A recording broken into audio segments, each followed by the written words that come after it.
Day 4. Look at this thing. Got it in the garage last night. Cleaned the shop up from the ramp project. We're not quite finished with that one, but I just needed to take a little break on it. I'm kind of getting burnt out on welding and painting and grinding and everything, so we'll be working on this. It's a 2005 Mazda RX8. I did a bunch of work to it engine-wise. I bought it just to learn about the rotary. It had a grinding noise, which sounded like a warped rotor, so I just put these on last night. New drilled slotted with some, I would say track pads, but I mean, I think they're just soft pads. But I did that. No video camera of that stuff. Let's check this thing out. I'm not sure if I've showed you this or not. Quick little info on this. Oh, I bought it down in Florida, so it's rust free. Paint's just, of course, crappy because it's from Florida. And I fired up, ran like crap, and had a busted out back window.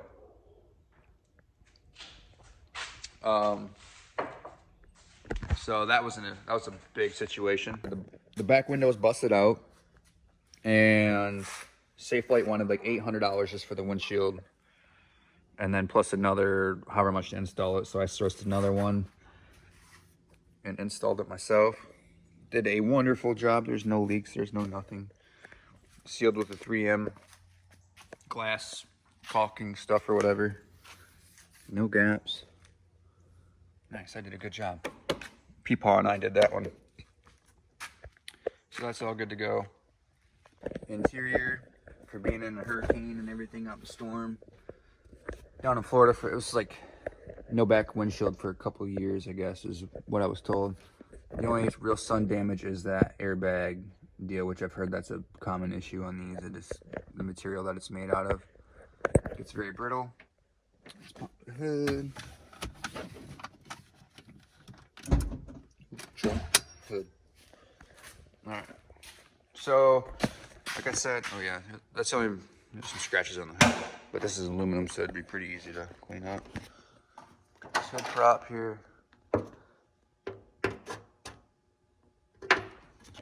Alright, so here we have it. Like I originally mentioned, I bought this car to learn the motor because I want to purchase an RX8 FD eventually. So I was just learning the rotary. I did a bunch of stuff to this. I did coil packs, plugs, wires, tore the intake manifold apart, did all new gaskets on that. So that's all fresh resealed. I deleted the vacuum pump thing that they have. That goes to like the exhaust for cold starts and stuff. I did a 2 kilowatt starter on it, new battery, Amazon or eBay. They say it's a cold air intake, which I mean, I guess it technically would be. Just a little absurd with these, but it is what it is. So I did all new vacuum lines, gaskets. What else did I do? I did a new O2 sensor. I also did a cat delete. Let's see if I can see it under here or not. Yeah, there's the, like, if you'd call it a downpipe. Then I welded in that section, and then where it flanges there, it's a, I want to say either stainless or titanium exhaust. I doubt it's titanium. It's probably just a stainless cheap one, but it made it sound a little bit better and really opened up. I did all new exhaust gaskets too, like even the flange where it meets the manifold. I didn't do manifold gaskets though. Did I? No, I didn't do those. I would have remembered. And just like previously mentioned, new rotors and pads. I greased everything up, you know, moved the caliper, twisted that thing in. That was a pain in the butt, to tell you what, just because they're so old and rusted. But the problem I'm having now is it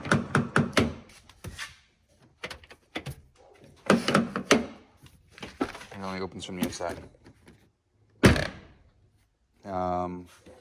I actually lost the keys somewhere to it, and somebody tried using Slim Jim and must have popped the door actuator lock or the door handle rod out from the door handle, and I had to get new keys made, and that was not very affordable, but it is what it is. I'm trying to sell this car, so I have keys for it now, clean title. It's ready to rip if anyone's interested. After I fix these door handles. So that's gonna be the job today, is fixing the door handles. All right, under the car, I've been dealing with a grinding noise, and that's actually the original reason why I replaced the rear brakes even. Just could not figure it out. I finally found it. It's gonna be really hard to see. Drive shaft. You see that weight right there? Look how it's just a little tiny bit of paint missing there. That's rubbing on this resonator here. So I literally needed to go down just a millimeter. And yeah, so I'm gonna work on that. Alrighty, tubers. I got busy. I worked on the RX8 till dark. And then I made some homemade peach cobbler from scratch. I've never done that before, so that was pretty good. Threw in a little scoop of vanilla ice cream. Good deal. So, RX8 update. RX8 update.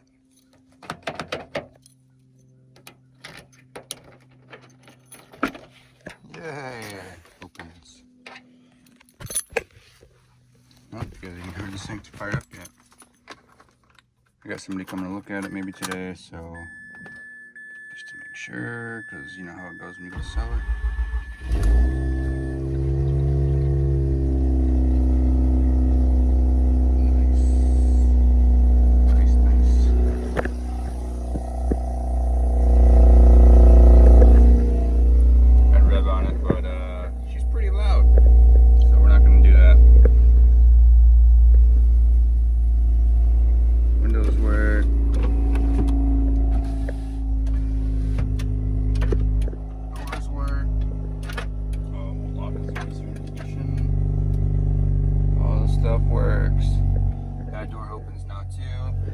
It must be like a theft lock thing when you use a Slim Jim, try to pop the door rod, you know, to pop the door open. It has like a safety mechanism where it pops the rod out.